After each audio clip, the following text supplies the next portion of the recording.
तर तामिळनाडूबाबत सुद्धा एक्झिट पोलचे अंदाज समोर आलेत. एक्झिट पोलनुसार तामिळनाडूमध्ये स्टॅलिन गड राखण्याची शक्यता आहे.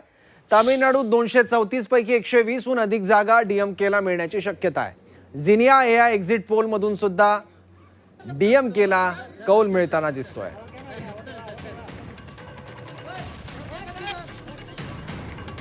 तामिळनाडूबाबत सुद्धा एक्झिट पोलचे अंदाज काय आहेत पाहूयात. झिनिया एआय नुसार तामिळनाडूमध्ये